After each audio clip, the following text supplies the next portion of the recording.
വചനവായന 1 Samuel അധ്യായം 15. സാവൂൾ കൽപ്പന ലംഘിക്കുന്നു. Samuel സാവൂളിനോട് പറഞ്ഞു, തൻ്റെ ജനമായ ഇസ്രായേലിൻ്റെ രാജാവായി നിന്നെ അഭിഷേകം ചെയ്യാൻ കർത്താവ് എന്നെ അയച്ചിരിക്കുന്നു. അതിനാൽ കർത്താവിൻ്റെ വചനം കേട്ടുകൊള്ളുക. സൈന്യങ്ങളുടെ കർത്താവ് അരുളിച്ചെയ്യുന്നു, ഇസ്രായേല്യർ ഈജിപ്തിൽ നിന്ന് പോരുമ്പോൾ വഴിയിൽ വെച്ച് അവരെ എതിർത്തതിന് ഞാൻ അമലേക്യരെ ശിക്ഷിക്കും. ആകയാൽ നീ പോയി അമലേക്യരെയെല്ലാം വധിക്കുകയും അവർക്കുള്ളതെല്ലാം നശിപ്പിക്കുകയും ചെയ്യുക. ആരും അവശേഷിക്കാത്ത വിധം സ്ത്രീ പുരുഷന്മാരെയും കുട്ടികളെയും ശിശുക്കളെയും ആടുമാടുകൾ ഒട്ടകങ്ങൾ കഴുതകൾ എന്നിവയെയും കൊന്നുകളയുക. സാവൂൾ ജനത്തെ വിളിച്ചുകൂട്ടി തെലായിമിൽ വെച്ച് അവരെ എണ്ണിത്തിട്ടപ്പെടുത്തി. 2,00,000 കാലാൾപ്പടയും യൂദാഗോത്രക്കാരായ 10,000 പേരും ഉണ്ടായിരുന്നു. അനന്തരം സാവൂൾ അമലേക്യരുടെ നഗരത്തിൽ ചെന്ന് ഒരു താഴ്വരയിൽ പതിയിരുന്നു. കേന്യരോട് അവൻ പറഞ്ഞു, ഞാൻ നിങ്ങളെ അമലേക്യരോടൊപ്പം നശിപ്പിക്കാതിരിക്കേണ്ടതിന് അവരുടെ ഇടയിൽ നിന്ന് മാറിപ്പോയിക്കൊള്ളുവിൻ. ഇസ്രായേൽ ഈജിപ്തിൽ നിന്ന് പോരുമ്പോൾ നിങ്ങൾ അവരോട് കാരുണ്യം കാണിച്ചല്ലോ. അങ്ങനെ കേന്യർ അമലേക്യരുടെ ഇടയിൽ നിന്ന് മാറി താമസിച്ചു. സാവൂൾ ഹവില മുതൽ ഈജിപ്തിന് കിഴക്ക് ഷൂർ വരെയുള്ള അമലേക്യരെയെല്ലാം സംഹരിച്ചു.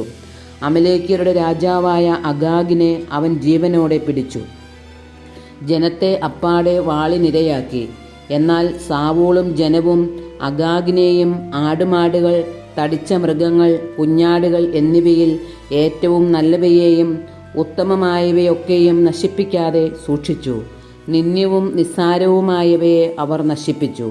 കർത്താവ് സാമുവലിനോട് അരുളിച്ചെയ്തു, സാവൂളിനെ രാജാവാക്കിയതിൽ ഞാൻ ഖേദിക്കുന്നു. അവൻ എന്നിൽ നിന്ന് അകലുകയും എൻ്റെ കൽപ്പനകൾ നിറവേറ്റാതിരിക്കുകയും ചെയ്തിരിക്കുന്നു. സാമുവൽ കോപാകുലനായി രാത്രി മുഴുവൻ കർത്താവിനോട് കരഞ്ഞപേക്ഷിച്ചു. സാവൂളിനെ പ്രഭാതത്തിന് മുൻപേ കാണാൻ സാമുവൽ നേരത്തെ എഴുന്നേറ്റു. എന്നാൽ സാവൂൾ കാർമലിലെത്തി തൻ്റെ തന്നെ വിജയസ്തംഭം നാട്ടിയിട്ട് ഗിൽഗാലിലേക്ക് മടങ്ങിപ്പോയെന്ന് സാമുവലിന് അറിവ് കിട്ടി. അവൻ സാവൂളിൻ്റെ അടുത്തെത്തി. സാവൂൾ പറഞ്ഞു, അങ്ങ് കർത്താവിനാൽ അനുഗ്രഹീതനാകട്ടെ. ഞാൻ കർത്താവിൻ്റെ കൽപ്പന നിറവേറ്റിയിരിക്കുന്നു. സാമുവൽ ചോദിച്ചു, എൻ്റെ കാതുകളിൽ മുഴങ്ങുന്ന ആടുകളുടെ നിലവിളിയും കാളകളുടെ മുക്രയിടലും എന്താണ് അർത്ഥമാക്കുന്നത്? സാവൂൾ പ്രതിവചിച്ചു, ജനം അമലേക്യരിൽ നിന്ന് കൊണ്ടുവന്നതാണവ. നിന്റെ ദൈവമായ കർത്താവിന് ബലിയർപ്പിക്കാൻ അവർ ആടുകളിലും കാളകളിലും നിന്ന് നല്ലതു സൂക്ഷിച്ചു. ശേഷിച്ചവയെ ഞാൻ നശിപ്പിച്ചു കളഞ്ഞു. നിർത്ത്, സാമുവൽ പറഞ്ഞു.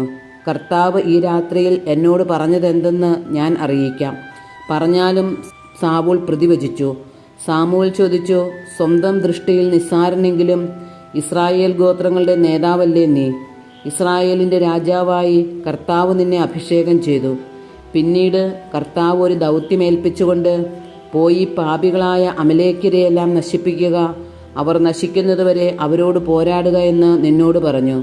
എന്തുകൊണ്ടാണ് നീ കർത്താവിനെ അനുസരിക്കാതിരുന്നത്? കവർച്ച വസ്തുക്കളുടെ മേൽ ചാടി വീണ് കർത്താവിന് അനിഷ്ടമായത് ചെയ്തത് എന്തിനാണ്? സാവൂൾ പറഞ്ഞു, ഞാൻ കർത്താവിൻ്റെ വാക്ക് അനുസരിച്ചു. കർത്താവ് എന്നെ ഏൽപ്പിച്ച ദൗത്യം ഞാൻ നിറവേറ്റി. അമലേക്യ രാജാവായ അഗാഗിനെ ഞാൻ പിടിച്ചുകൊണ്ടുവന്നു. അമലേക്യരെയെല്ലാം നശിപ്പിച്ചു. എന്നാൽ നശിപ്പിക്കപ്പെടേണ്ട കൊള്ളവസ്തുക്കളിൽ ഏറ്റവും നല്ല ആടുമാടുകളെ നിന്റെ ദൈവമായ കർത്താവിന് ബലിയർപ്പിക്കാൻ ജനം ഗിൽഗാലിൽ കൊണ്ടുവന്നു. സാമുവൽ പറഞ്ഞു, തൻ്റെ കൽപ്പന അനുസരിക്കുന്നതോ ദഹനബലികളും മറ്റു ബലികളും അർപ്പിക്കുന്നതോ കർത്താവിന് പ്രീതികരം. അനുസരണം ബലിയേക്കാൾ ശ്രേഷ്ഠം, മുട്ടാടുകളുടെ മേധസ്സിനേക്കാൾ ഉത്കൃഷ്ടം. മാത്സര്യം മന്ത്രവാദം പോലെ പാപമാണ്, മർക്കടമുഷ്ടി വിഗ്രഹാരാധന പോലെയും. കർത്താവിൻ്റെ വചനം നീ തിരസ്കരിച്ചതിനാൽ അവിടുന്ന് രാജ്യത്വത്തിൽ നിന്ന് നിന്നെയും തിരസ്കരിച്ചിരിക്കുന്നു. സാവൂൾ പറഞ്ഞു, ഞാൻ പാപം ചെയ്തുപോയി. ജനത്തെ ഭയപ്പെട്ട് അവരുടെ വാക്കു ഞാൻ അനുസരിച്ചു. കർത്താവിൻ്റെ കൽപ്പനകളെയും അങ്ങയുടെ വാക്കുകളെയും ലംഘിച്ച് ഞാൻ തെറ്റു ചെയ്തു.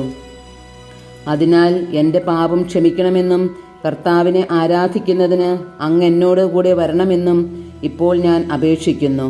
സാമുവൽ പറഞ്ഞു, ഞാൻ നിന്നോടൊത്ത് വരില്ല. നീ കർത്താവിൻ്റെ വചനം തിരസ്കരിച്ചതിനാൽ ഇസ്രായേലിൻ്റെ രാജാവായിരിക്കുന്നതിൽ നിന്ന് നിന്നെയും അവിടുന്ന് തിരസ്കരിച്ചിരിക്കുന്നു. സാമുവൽ മടങ്ങിപ്പോകാൻ തിരിഞ്ഞപ്പോൾ സാവൂൾ അവൻ്റെ മേലങ്കിയുടെ വിളുമ്പിൽ പിടിച്ചു നിർത്തി അത് കീറിപ്പോയി.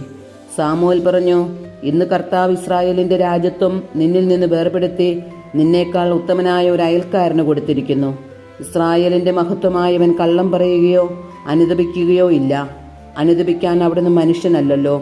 സാവൂൾ പറഞ്ഞു, ഞാൻ പാപം ചെയ്തു പോയി.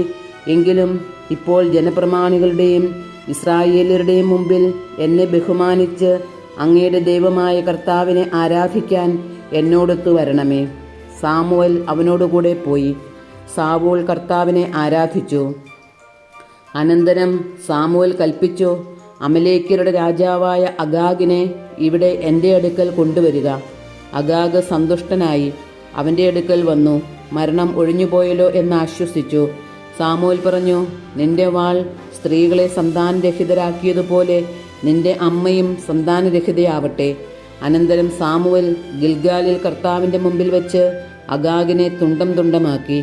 പിന്നീട് അവൻ റാമായിലേക്ക് പോയി, സാവൂൾ ഗിബയായിലുള്ള തൻ്റെ വീട്ടിലേക്കും. സാമുവേൽ പിന്നീട് ഒരിക്കലും സാവൂളിനെ കണ്ടില്ല. അവനെ ഓർത്ത് സാമുവേൽ ദുഃഖിച്ചു. സാവൂളിനെ ഇസ്രായേലിൻ്റെ രാജാവാക്കിയതിൽ കർത്താവ് ഖേദിച്ചു.